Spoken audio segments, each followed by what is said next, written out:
It's Phil's Pop Culture Podcast. Watching television. A dynamite place to be. Dynamite! Sponsored by Vandelay Industries, importers and exporters of fine latex products since 1992. And now, the man who taught Frank Burns how to eat worms, here's your host, Phil Kahn.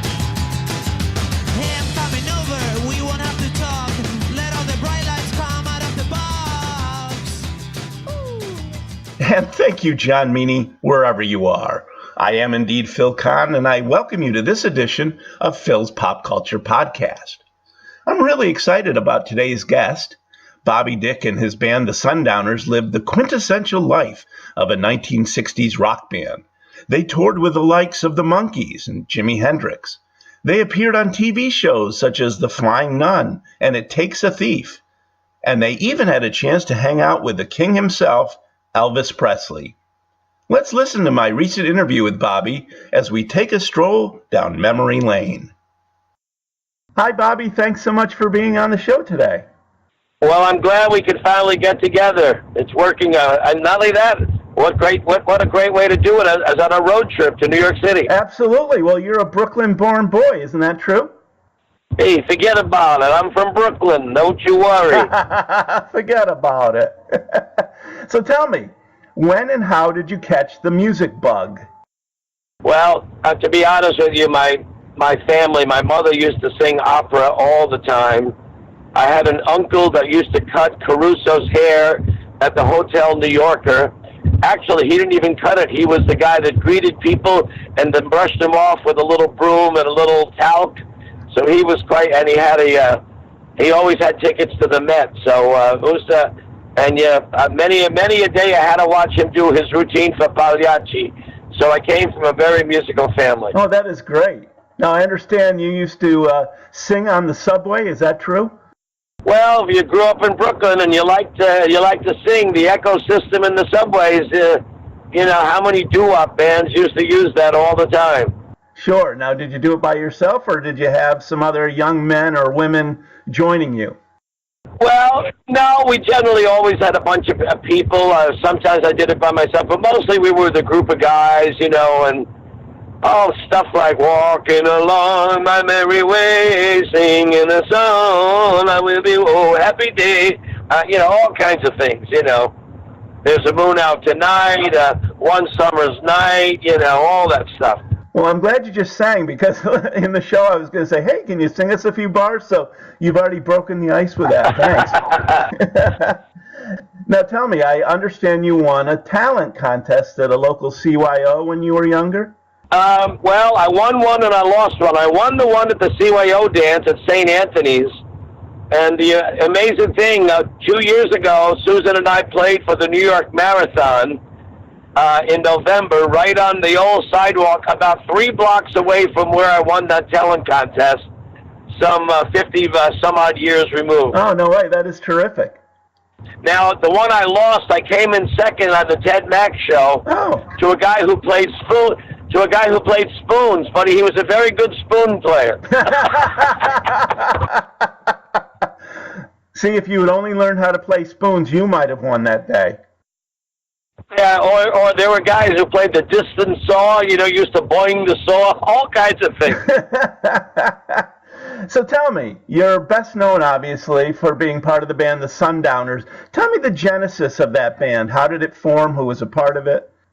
Well, oddly enough, that talent contest at the St. Anthony's, they had a band, and the band didn't have a singer. And I remember I won with Johnny B. Good and Buddy Holly's Guess It Doesn't Matter Anymore.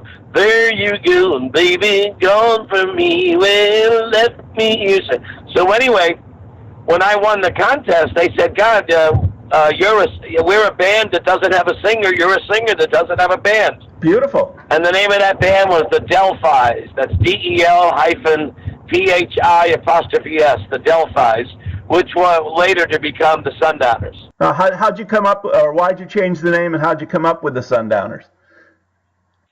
Well, there were a lot of the Del Vikings, the Delphonics. There were so many bands going on with that name Del And the other thing is that even though we were an inner city band, we liked Wayne Eddy, we liked Ricky Nelson, we liked Elvis, we loved the Emily Brothers, we loved Roy Orbison. So we really felt we were more, country rock than we were rock, And so I remember seeing a movie with Robert Mitchum called The Sundowners, and I just thought it was a great name and reflected more of what we were about. Oh, I like that.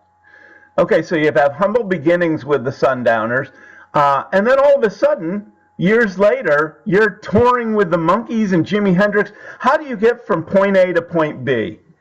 Well, it was a different time. Back then,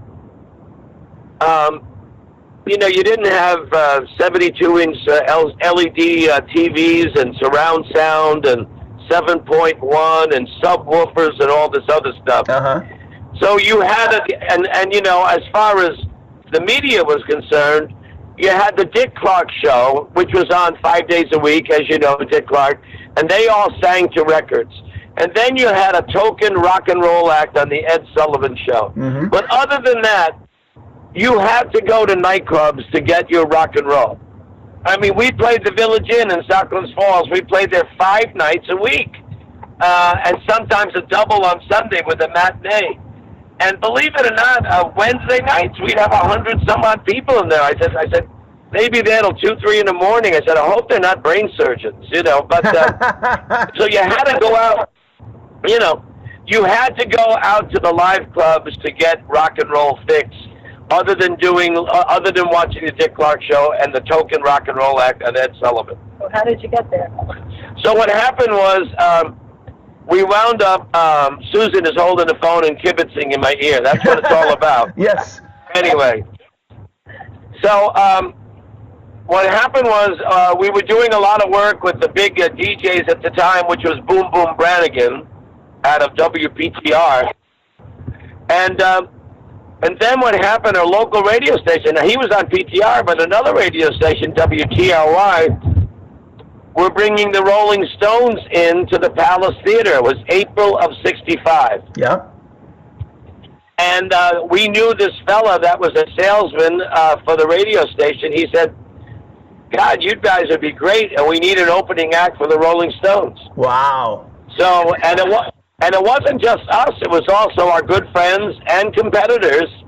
We had a very friendly but contentious rivalry with a group called the Knickerbockers. Ah, yes. And they had that big hit back in the '60s, lies, you're telling me that you're untrue, very Beatley. Yeah. And I think it was a top 10 hit. It might have been number 1, but it was certainly top 10. So the Sundowners and the Knickerbockers opened for the Rolling Stones at the Palace Theater in April of '65. Wow, that's considered kind of your first break, I suppose? Yeah, because now granted the Rolling Stones weren't as big as they were to become, but the ticket was $2.34, and I think it was 16 cents tax. I think it was $2.50. Pretty amazing. $2.50. That's great. So anyway, the Knickerbockers wound up going to Hollywood. They had a pretty good agent. They wound up having the big hit Lies, and then they were regulars on a Dick Clark show called Where the Action Is. So when they got that gig with Dick Clark, they left the nightclub they were playing at, which was called the Red Velvet Club, right on Sunset Boulevard. Uh-huh. And the club owner said, "Oh my God, what am I going to do? I'm losing you guys to this TV show. Who the hell can I get?" And they said, "Well, we know a band that would be great." And they said the Sundowners. So before you know it, January of '66, we headed out and left here, and we wound up playing right at the same club in Hollywood. Well, tell me about those days. Those must have been exciting. Well, we didn't know how important it was. Obviously, it was exciting because I'm a kid from Brooklyn, and we're leaving upstate New York, and it's 18 degrees, and it's freezing rain, and we get to Erie, Pennsylvania, and it's it's an ice storm, and then we took old Route 66 because Interstate 40 or 44 was not even built yet. Yeah. So from St. Louis, it was old. Get your kicks on Route 66. So anyway. And, I didn't realize how important the Southern California rock and roll scene was because I was in the middle of it. You don't know how important these times are in rock and roll or any music medium at a time because you're in the middle of it, and all of a sudden the summer of love, and I'm saying to myself, I was living on Sunset Boulevard in 67, playing in Southern California, and there's a whole documentary called The Summer of Love, and there I was in the middle of it. So it was pretty impressive. And it was an unusual, crazy time. I would say to you, just, the girls with the little mini skirts and the go-go boots and the blonde hair and the pink lipstick and the guys it was a crazy, it was a crazy scene. Absolutely. And you played at a lot of great places. The Hollywood Bowl, you were in Las Vegas, the Pussycat A-Go-Go. I just saw you post a photo on Facebook of the band standing in front of the sign.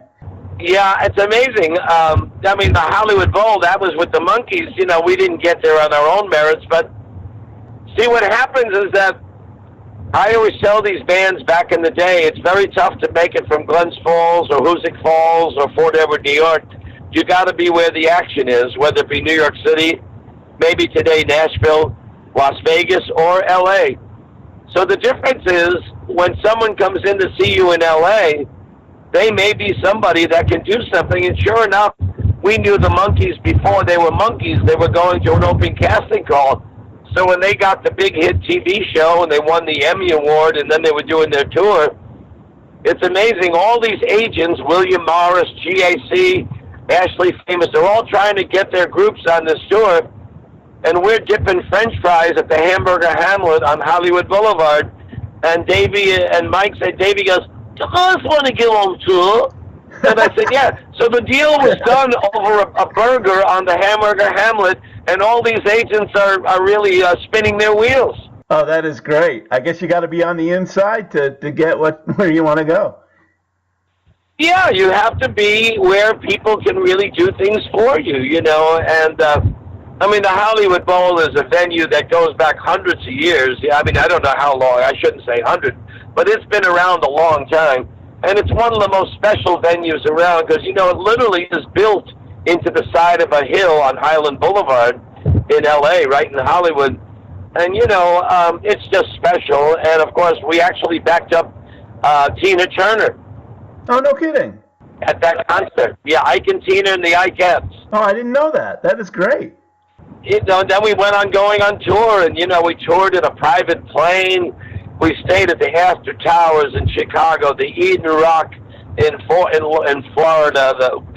only the finest places, not even in a tour bus, which is still very elegant. You see these tour buses, they're $500,000 to $1 million for a tour bus. We had a private plane. What the hell is that all about? You're really living the big time. Tell me a little bit more about the tour with the Monkees, and I know Jimi Hendrix was on the tour, but he ended up leaving. I actually was at a concert where Mickey Dolenz was singing, and he said that one of the reasons Jimi quit the tour is because he'd go on stage, and the crowd of young ladies would be like, "We want the Monkees, we want Davey, and would drown him out because they were only there to see the Monkees. Did you experience any of that as well? Yeah, you see what happened, the Monkees thought by booking Jimi Hendrix, the Monkees were like, sometimes they're their own enemies, they always shoot themselves in the foot. They had trouble being just a teeny bop band. They did not want to be the New Kids on the Block of the 60s, they wanted to be more relative, they thought. But, what you don't realize is that when you think about Britney Spears when she first came out, or Justin Bieber. Yeah. The great thing about being or Miley Cyrus, the great thing about being a teenage star, you not only sell the 2 tickets to the 2 kids that want to see it, you sell 2 tickets to the parents who have to bring them. Ah. Yeah, you got to look at the business side of this, right? Yeah, so the problem with that is, you have, you have this situation where, the parents haven't got a clue of what Jimi Hendrix is about, and then he comes out and he starts humping the microphone and the Marshall amps and going, "Foxy leader, yeah," you know. And they're like aghast, and of course the kids haven't got a clue of what he's about, Right. and they want to see cute little Davy Jones and Mickey go, "Here we come, walking down." So they did. Jimi Hendrix literally at Forest Hill Stadium. Dick Clark introduced Jimi Hendrix. The kids were saying, "We want Davy, we want the Monkees." He flipped the bird to 16,000 people and walked off stage. Oh, I didn't know that. I knew he left the tour, but I didn't know about that. Wow. Oh no, he had to go out in a grand fashion. No, I remember him flipping the bird and just not play. I don't even think he did half a song. Wow. I've seen a picture of you with the Monkees and Jimi. It's a great picture, and those must have been fun times. I'm embarrassed to say I came out of I was on the cusp of Beatles and Roy Orbison and Everly Brothers, and I didn't understand what the Jimi Hendrix thing was about. I have to, I would be the first to admit it. But when we flew from Jacksonville to Miami, I sat right there. Jimmy sat down with me, and we had a great conversation talking about bass players, and it was wonderful, and a lot of fun. I feel bad because they want to know how was Jimmy. It was not a good time for Jimmy because no matter how talented you are, if you're put in the wrong venue with the wrong audience, no matter how thick your skin is, you get depressed, and he couldn't wait to get the hell off the tour. You got to remember, this was July of '67, and Purple Haze did not become a hit till around September of '67. So he was not a known entity for the most part. Gotcha. No, that all makes sense. It's too bad. Yeah. Now tell me, the group released one album, Captain Nemo, in 1968, and there's some great songs on there. I really love Dear Undecided. Tell me about that album and the songs. Well, unfortunately, that album took almost 2 years to come out, and in the meantime, to be honest with you, probably while I was proud of the fact, it was so wonderful to be able to do a tour with a private plane with the Monkees, we rarely played to less than 10,000 people. It was always 10 to 15,000 people, which is bigger than the Civic Center. I think it's bigger than the Pepsi or the Knickerbocker or whatever they're calling that arena these days in Albany.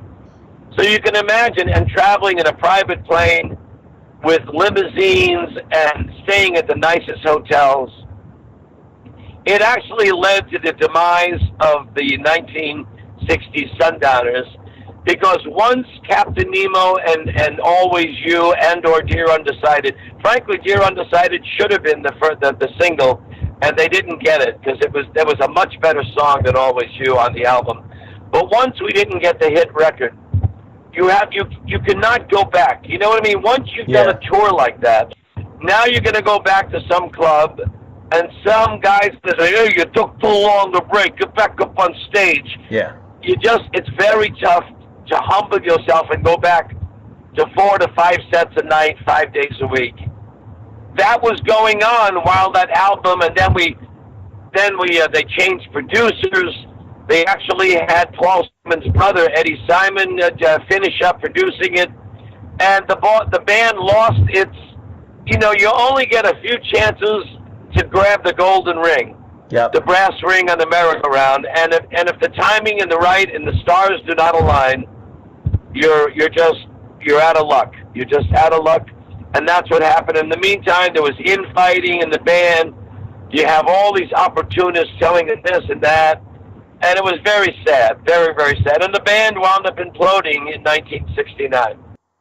That's really too bad. But before you broke up, you did a lot of fun things. A few things I hadn't realized, again, until you posted on Facebook. I didn't realize that the band guest starred or was part of a couple of TV shows and a movie. I saw your pictures on The Flying Nun with Sally Field. You appeared on that. Tell me about that. Well, that's again, you want to know the amazing thing about the Flying Nun thing is we were playing at the College Inn in Saratoga, which was a very hot club back in the day. Mm-hmm. And what happened was this girl, I didn't recognize her, and she really was into the music.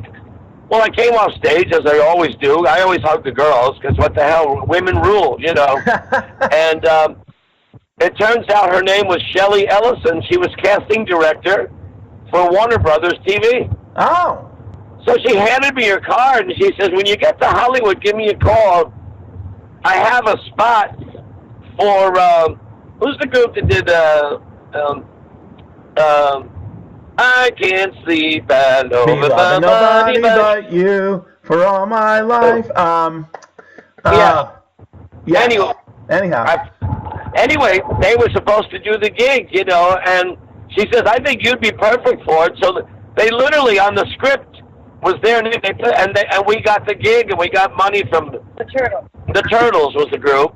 So we got the gig, and we did that, and then we did It Takes a Thief with Robert Wagner, which was a short-lived thing. But, you know, to be there at Universal City or Warner Brothers, you know, and you will not believe it, we got paid from the American Federation AFTRA, we got paid from Screen Actors Guild, and then we got paid from the Musicians Union. We got 3 checks from the mail. I go, yeah, baby, that's what I'm talking about. Triple dipping, huh? Yeah, I actually just saw the episode of It Takes a Thief. It was great. They had Gavin MacLeod and Simon Oakland, but the name of your band was the Raspberry Wristwatch. Was that what your band was called in that episode?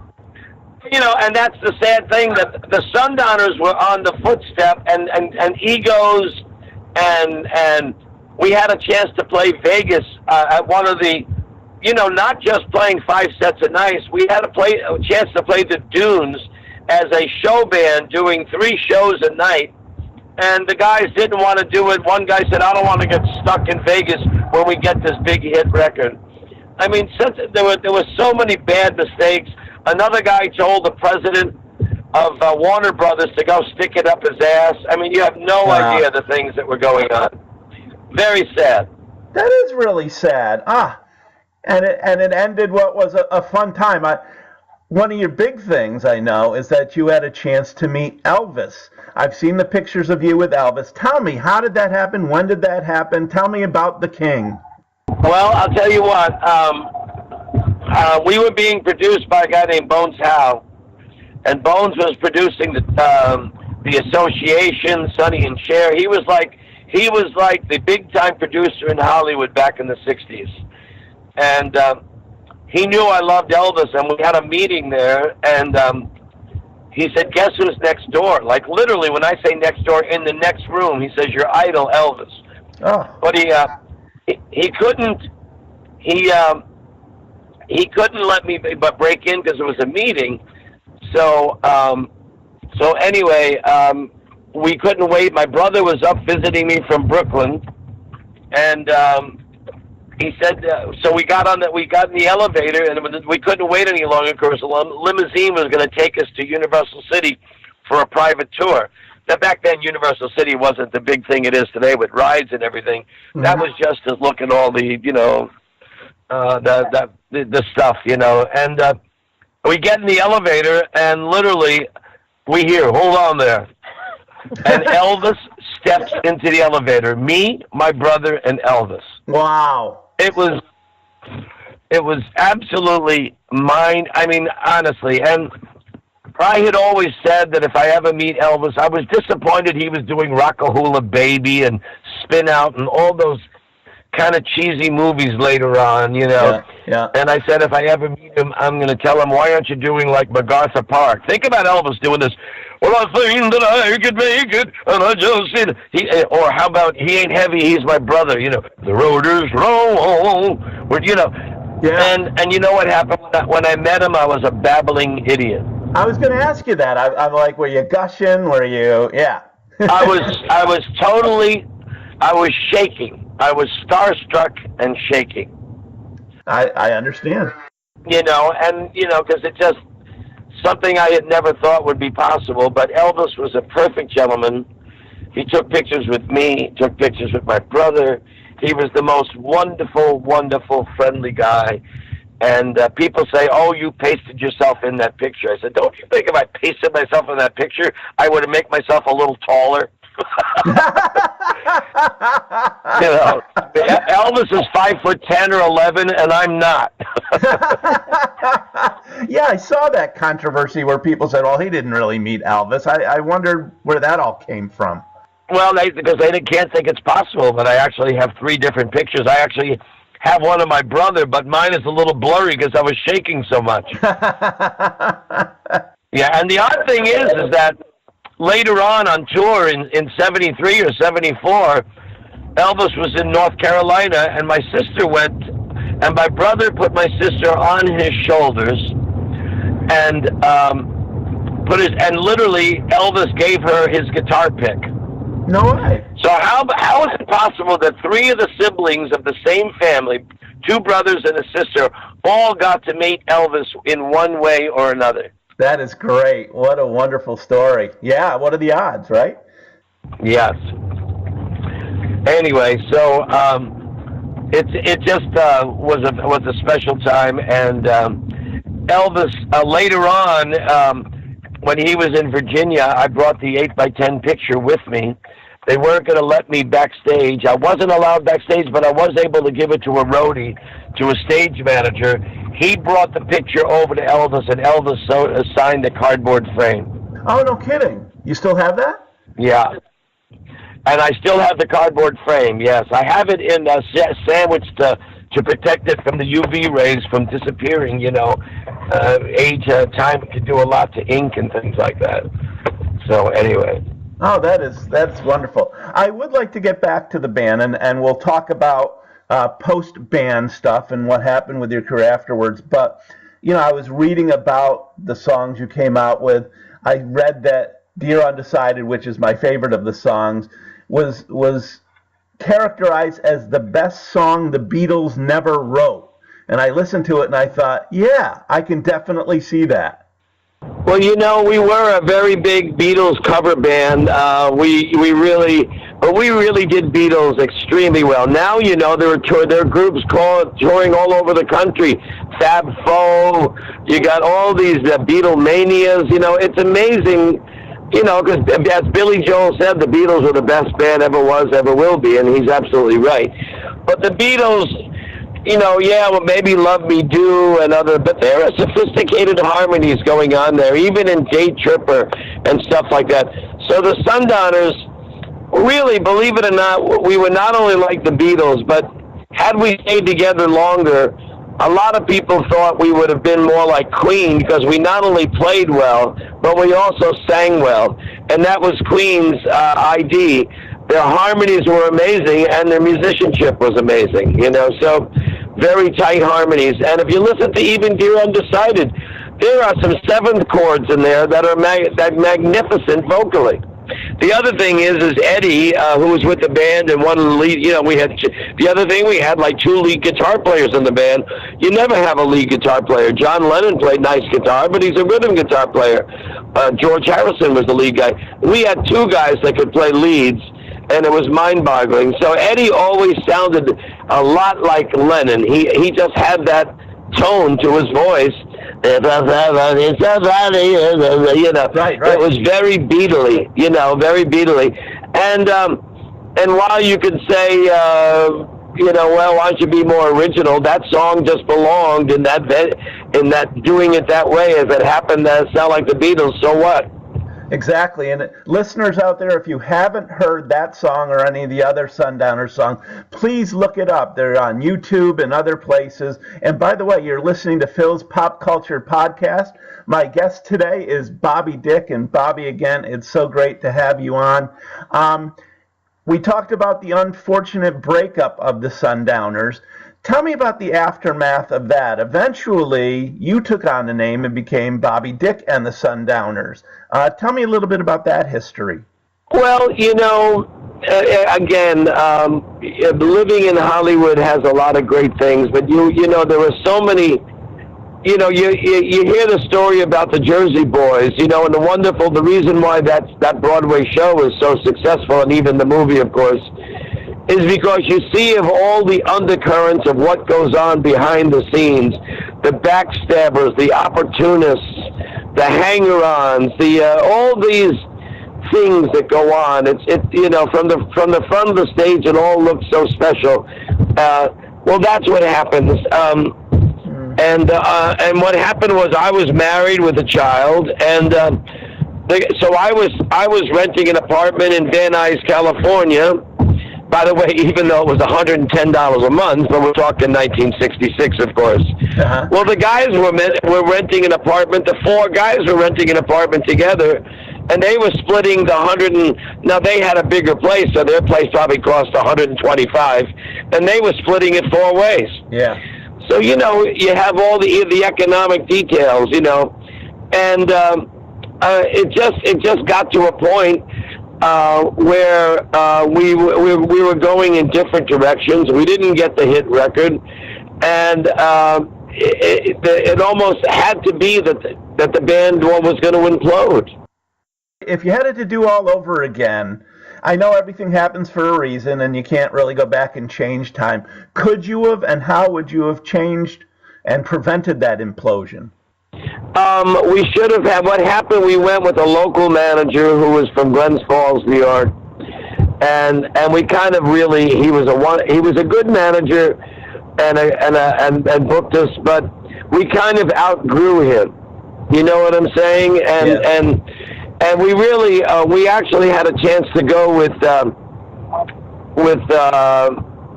guy from the Newlywed Game, Bob Eubanks. Bob Eubanks in the Newlywed Game.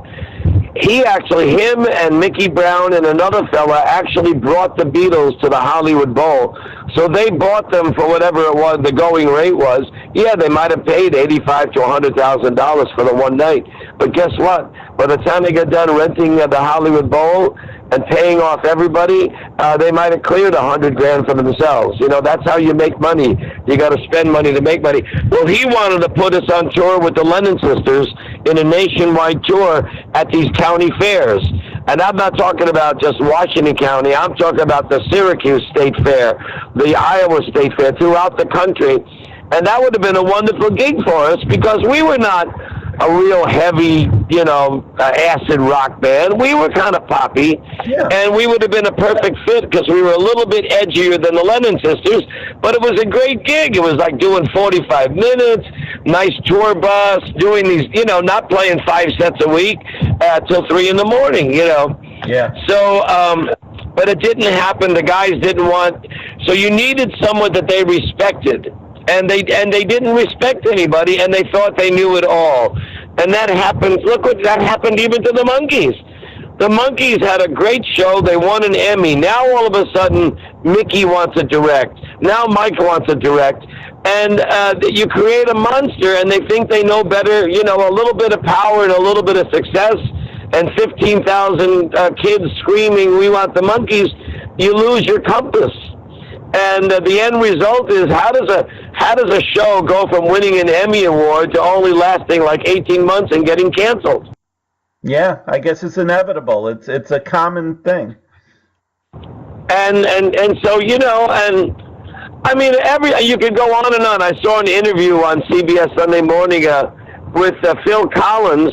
And when he did the other thing, the Live Aid and he did the concert in England, and he flew across to America, did the concert in America. Yep. But it wound up he got involved with drinking. He got involved with just bad stuff. And now he's aged like 25 years in 10 years, and it's tragic how you lose your compass and your well-being, your mental well-being, and your physical well-being. And while I might not have been the musician as far as a bass player is concerned, because that's what they do with lousy guitar players in bands, they put them on bass.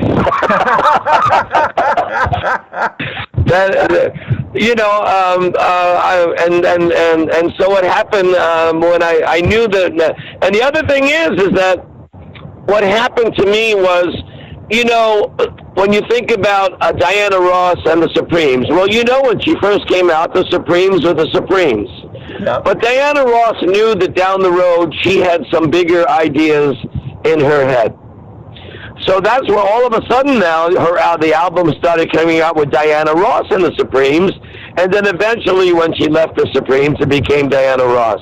Yep. My problem was that I was just one member of the Sundowners, and in their eyes, I wasn't the musician that they were, and that's true, but I was, above all, I was a singer, and to this day, I am a singer. If I were to start recording again, which I hope to do, I would not even play bass on my own recordings. I'd hire a bass player because I'd rather be in the booth recording and hearing what the total mix is all about, you know. So so that was part of it. So what happened was I just said, that's it, I'm done with these guys. I can't. I had a wife, I had a child. I can't deal with these prima donnas, these egomaniacs. And then they were toking and smoking and joking and shit was going on, and I just didn't want any part of it. I came from a different base. And so that's it. I left and I started playing. I had a single guitar act for a while. I DJ'd using Techniques turntables, and I MC'd. So I did a lot of that stuff for a while. I had a day gig for a while. I was a clothing salesman. But anyway, that went on so the group disbanded pretty much in 1970. And I did this other thing for a while. And then even while I was on the road as a traveling salesman, I'm going into the local hotels, you know, the Hilton, the Marriott, and I'm hearing these bands. I know this sounds egotistical. I said, shit, I was better than that 25 years ago. Yeah. You know, and so I just decided, you know, like the Blues Brothers, we're putting the band back together again. You're on a mission from God. I have a mission from God, and Eddie was still around, and he had the idea, and Lenny, one of our drummers over the years, and we picked up where we left off in like 1980, like we hadn't missed a beat, because we have all of those chops behind us, all of those, you know, when you're a professional, you're a professional. And so there's so many people that remember the 60s Sundowners, but of course, if you were 25 years old when the Sundowners were playing the Village Inn in 1963, well, if you do the math, you know, we're talking 54 years later. So if you add 54 or 55 to a 25-year-old, you understand that there's a bunch of generation out there that still come to see us, but they're up there in years. And then there's a whole bunch of people that know the 80s Sundowners. Then there's a whole bunch of people that know the Sundowners that were playing at Sandy's Happy Hour all those years. So there's got to be 3 or 4 generations of Sundowner fans, but it depends on what time of what decade they had come to see us play. Sure. Well, that's an interesting breakdown of it, but it must be nice to have so many generations of people in love with you and your music. Well, you know, it is. It's you know, like we still play Okemo. We just did. We were just at West Mountain for the Slush Cup, and then we played the awards dinner. You know, once they get past the gray hair and the bald spot, they listen to the music, you know, and at the ski resorts especially, they're sitting there eating wings and nachos, and they're like 3 feet away from you at the table. And it's almost like the older I get, I can see it in their eyes and read their minds. They are looking at Susan and I, and they said, boy, you are up there in years. You better be damn good. And you are damn good. Yeah, I know that, but you know, like now if you're at Sandy's and everybody's clocking around Coors Lights and Foster's oil cans and you're having wings and you're dancing, it's almost like if you make a little mistake here and there, it doesn't matter. But when you're doing concerts or you're right there on the firing line where you have 200 people in a lodge and they're looking at you, they're not dancing, they're just sitting there, you got to be on your game, on point, and ready to put out a good product, because you will not be able to hide anywhere. There is no place to hide. You either got the chops or you don't. Well, luckily you have the chops. Now, you mentioned briefly your wife, Susan, who I know is traveling in your car with you. Tell me about that. Apparently you, quote unquote, left the Sundowners in 2011, and then you and Susan, who is affectionately called DJ Susie Q, you kind of gone on and started a new type of musical career with her. Tell me a little bit about that. Well, what happened, here's an example. Now, here we are with the 80s Sundowners, Bobby Dick and the Sundowners. We went, by the way, I treated my women and paid my men very, very well. That's why we had the same lineup for over 25 years in that version of the Sundowners that started in 81. Yeah. So you work hard to build this reputation. We did a couple of bar mitzvahs and a couple of weddings for this family out of Albany Country Club. And they moved to Scottsdale, Arizona. Mm-hmm. So anyway, they have a friend that sold Sobe drinks. You remember Sobe drinks? They had ginseng and all these different things in there. Yeah. Pepsi Cola bought Sobe drinks for like $160 million. The guy wanted to throw a party. So he asked this guy, I'll never forget, his name is David Schlang. Unfortunately, he passed away recently from cancer. Very sad. But David called me and said, Bobby, they want to fly you out to Scottsdale, the whole band, all expenses. This would have been like a $10,000, $15,000 gig, you know? So guess what happened? What? I say to the guys, one guy doesn't want to go because his wife doesn't want him to go. Another guy's girlfriend says, well, I don't want, another guy doesn't fly, so he was going to take the train. Yeah. And all of a sudden, then another guy says, well, I don't want to go because they're not going. Oh, and I'm saying to myself, I work so hard to network and build this reputation, so much so that a guy is willing to spend 10 some odd G's or better to fly a band all the way from upstate New York to Scottsdale. He can't find a band in Phoenix, Arizona to play a gig for him. But that's the kind of loyalty we have. They are called dickheads. They are not deadheads. They are dickheads. They are dickheads. How appropriate. And so what happened, I'm looking at, so then we even worked out, I had a different drummer coming in from Vegas, Jimmy Walker, who played drums for the Knickerbockers. Then I had another guy going to meet us. I had it all arranged, and another guy says, and he said, I don't want to go because I'm afraid the other guys aren't going. So here we have this golden egg laying out there, and nobody wants to sit on it and hatch it. So the guy says, so I told the guy, I said, I don't think we can do it. He says, so this guy, David Schlang, he says, Bobby, you're the show. What the hell are you worried about? You just come out and do it. There you go. So I looked at Susan, and I had been tinkering with Macintosh or Apple GarageBand. And, GarageBand, you could take tracks, you record instruments, you could layer in harmonies, you could edit songs, you could change keys, you could double track, which is what they all did years ago with 32-track analog 2-inch tape. You listen to Beatles songs, you listen to the Beach Boys, everybody was double tracking and triple tracking and all that other stuff. So today you do the same thing, it's just that you do it with a computer. So I said to Susan, let's go out, we'll go see our friends in LA, we'll turn this into a working vacation. They want to pay us a lot of money, why not? Yeah. So that's what we did. The only thing wrong, we had 6 pieces of luggage, 5 of them were musical gear. Susan says, we only have 1 piece of luggage for our clothes. And not only that, we actually UPS some equipment out to ourselves because we couldn't bring it all on the plane. Oh. So how'd it work out? Yeah, we did the gig, and they loved it. They absolutely loved what we did. And so a light bulb went on, and I said, you know what? That was the straw that broke the camel's back, that we have a gig like this that other bands would die to get, travel to staying at the finest hotel in Scottsdale, Arizona, at the Desert Mountain Club, really upscale stuff. And I said to myself, well, that's it. Susan and I think we were able to do this gig.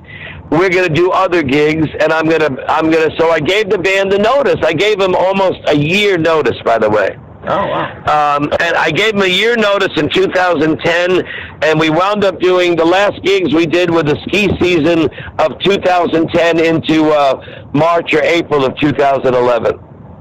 And you're happy you made that decision? Was it the right call? It was absolutely the right call. There are always problems. It's been a work in progress. To say to you what we were about in June of 2011 compared to June of 2018, we are so much more improved. I've learned so much about using this GarageBand thing, you know. And may I assure you, it is not karaoke. I frankly hate karaoke. I hate it only because in local, maybe in Vegas or places where people come and go, but in local communities, it's the same people singing the same songs the same terrible way. Tell us how you really feel about karaoke, Bobby. I realize that what's his name has carpool karaoke, but you notice he does this with some of the biggest stars around who know what the hell they're doing. You know, there's a difference. There is just a difference, you know. It's not like some schmo like me singing. Yeah. Yeah. So, I've learned how to use this medium, and we'll always, do I miss the fact that we're not doing Reeling in the Years by Steely Dan and those amazing harmonies, you know?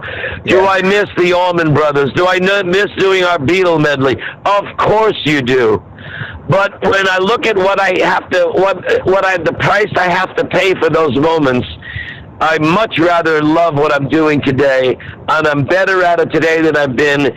And what people forget, and I see this all the time on Facebook, people forget that voices are instruments. A voice is an instrument. Mm-hmm. I know I'm not the greatest bass player in the world. I know I'm a mediocre guitar player. But I'll tell you what, I put my voice second pretty much to none. Oh, you've got a wonderful voice. As far as diversity is concerned, there may be people, I'm not going to do Roxanne like Sting does, and I just saw him in Spec. He's amazing, and he's a bass player, by the way. Just want to throw that in there. And I'm not going to do certain things as good as other people. I'm not Freddie Mercury, but there are not many people that can do what I can do as diverse as I can do it. From Tony Bennett to Billy Joel to Creedence Clearwater to Foo Fighters, to Dave Matthews, and everything in between. And now, of course, Susan, she's been singing for years, and I said, she's been singing in the shower, and I said, well, how many people can we get in there, really? 2, maybe 3. Yeah, I mean, it's a 36 by 36 inch shower, you know. There's not a lot of room in there, you know.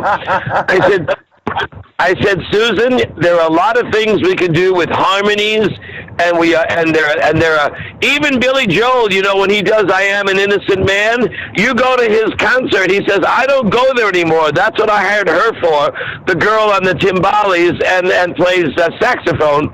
We all have limitations.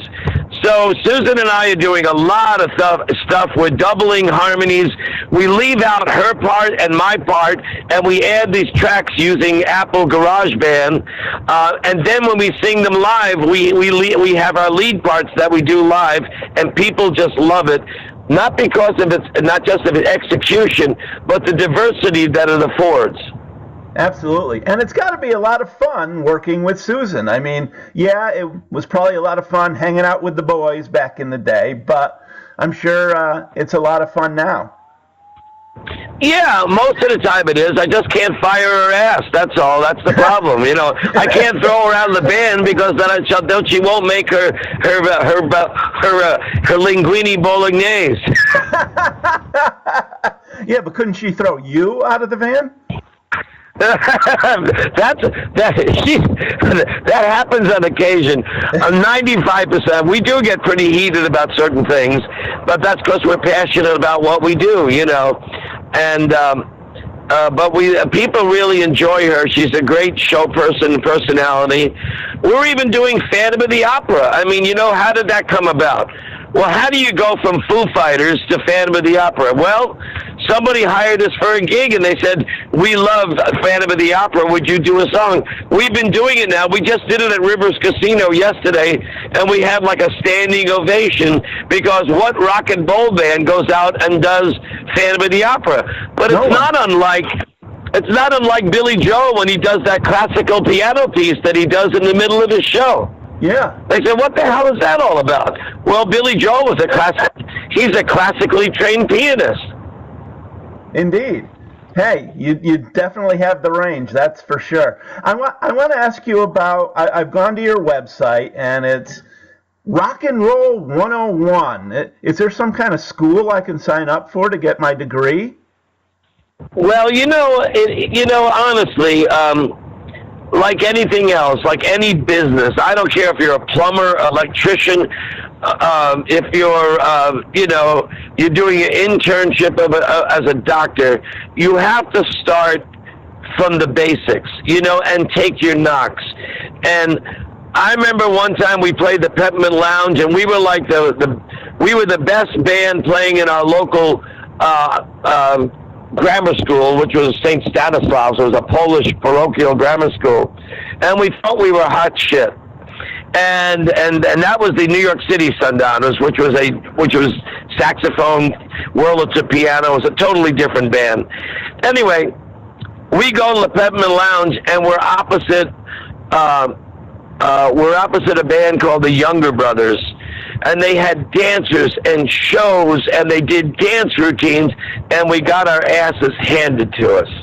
And because they were not just about the music, but they were about really putting on a great show.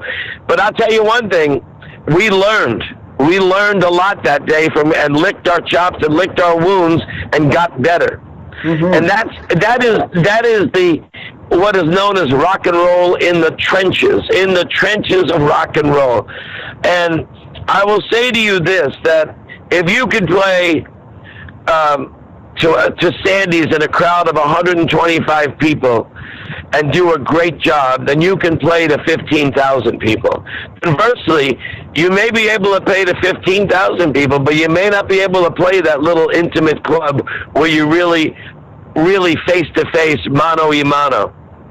Indeed. Yeah, isn't that interesting? Yeah, so in a way, it's harder to play for smaller groups, I guess. Yes, it is, and like the opening set, they're not all dancing. Actually, at one time, when we were playing the College Inn, because people are still filtering in, we hired our own band to open for us. So we didn't go on till 10:30 because we wanted to be there. Why do you think most acts have an opening act? Because not everybody gets there at 7 o'clock. And if an act is, it's not that they're, some people just don't get there on time, and it's disturbing, So, so the first set is always the toughest because people aren't, okay, I guess you could say liquored up. They're arriving late. They're not seated. They're discussing, this isn't the right seats. The usher is moving them to another bunch of seats, and you're trying to do bridge over troubled water, Right. It's an awkward situation, But so you have to tough it out. You have to be so confident in your product, and also you have to have the talent in your product so that you make them listen, and all of a sudden they say, wait a minute, this is good. We ought to sit down and shut up and enjoy the show. Indeed, and you've shut a lot of people up through the years. Honestly, we once opened for the association, and they had the most lush harmonies, Never My Love, Along Comes Mary, All the Cherish is the Word, Yeah. But we blew them out of the park because we did a whole medley, we did a Beatle medley, then we did another thing, then we did 3 original songs. They told their agent they don't ever want to be booked opposite the Sundowners again. Really? I mean, how many times have you heard an opening act stealing the show from the main act? It does happen. That's great. That is terrific. And by the way, Bobby Dick's Rock and Roll 101. Visit bobbydick.com and find out all about Bobby and Susan and his history. And there's pictures and just a lot of fun stuff on there. Yeah, I'm very lucky, and I will tell you that I recently went to see Tony Bennett. He was 89 years old at the Palace Theater about 3 years ago. He sold out the gig. It was tickets were anywhere from $87 to $300, and he knocked it out of the park. Oh, I bet. So look at it. Look at all these rock and rollers. I just saw on CBS Saturday morning, they had the original members of the Zombies. Tell her no, and no one told me about her. Right. They sound great, and they're touring now because they still have the chops. And all I can say is that I'm very lucky. I do take care of myself. Everybody says sex, drugs, rock and roll. I say chicken soup, tea with lemon, and a nap, because that's what works for me these days. Oh, that's priceless. I got to write that one down and use it. I have one final question for you, Bobby. What's next? What is next for you and Susan and your career? Well, it's amazing the things that are opening up to us, gigs that are opening up. Of course, we're going to be at we'll be at the Boathouse in Lake George every Thursday starting in June when Americade comes to town. We're at the Blue Water Manor every other Monday. We have like 5 concerts at Shepherd Park on Sundays. But I really hope to get back together with Eddie and do some recording because I just think I need to do that and maybe do some original stuff. We've been a cover band and been doing covers for 50 years now. I have a couple of original songs I want to do and a couple of ideas I want to work on, and that would be the next step that I would like to go into. And the other thing is that here I am at 70 some odd years old, and I still feel I could be better. I feel, and Susan and I, our show can be better. Our repertoire could be better, and our entertaining and comedy could even be better. Even when I went to see Tony Bennett, I learned a couple of things that he did, little nuances. Not over the top stuff, but and think about him.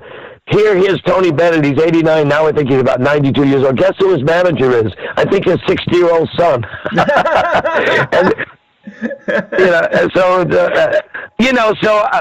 Susan and I in the winter now we are rehearsing. And it's fun that you're not going to just coast. You're going to try to be better, more entertaining, more diverse. Get some real tricky harmonies going there. Learning more about recording techniques. And it's exciting, and luckily, as long as I get my power nap in and I don't have the flu, you always worry about your health because when you're not playing violin or keyboards and your voice is your instrument, you cannot be on your game. You can't be sick. You can't have a sore throat because it doesn't cut it. You have to be ready to put out the best product you possibly can. Well, I've kept you on the air a long time talking. I hope I didn't wear out your voice today. I don't want you to get sick just from talking to me. Well, you know what happens when this time of year, April, you have everything starts. I just told people last night when we played at the casino, I said, "Guy, wouldn't you know it? We're finally done with the winter colds and the flu and everything else, and now something started growing. I sneezed 17 times, my eyes are watering, and I have something in the back of my throat I can't seem to get rid of." So in those cases, you do Neil Diamond and Bruce Springsteen songs, and you're good to go. Oh, there you go. Well, Bobby, this has been a real pleasure. It's so wonderful to hear that you still have the passion and you want to get better and you want to continue what you're doing. And I'm especially excited about your announcement as far as going back in the studio and recording. Oh, my goodness, I would love that to happen and to be able to listen to more of your music. Well, when we make this happen, I don't think it's going to be a whole album. It might be like 5 or 6 songs, but I'm excited about it as well. And I promise when we do have something ready, as you know, you were nice enough to reach out to me. We've been working on this for almost 4 months to try to put it together. Right. And this was the opportune time to make it happen. It was good for you. It was good for me. I appreciate your friendship and support all these years, and I will definitely keep you in the loop. Oh, beautiful. Hopefully I'll get a scoop. Thank you so much, Bobby. This has been such a pleasure, a lot of fun. I wish you the best of luck in the future, my friend. You take care. I'd like to thank today's guest, Bobby Dick, for a fun and enlightening conversation. Bobby, you're one cool cat and a true rock and roller. Keep on rocking, my friend. Watching television, watching television. We hope you've had a dynamite time listening to this edition of Phil's Pop Culture Podcast. Join us again next time for another stroll down memory lane. Until then, let's be careful out there. Watching television, watching television. Watching television, watching television. Hey, I'm coming over, we won't have to talk. Let all the bright lights come out of the box. Ooh. Watching television, watching television.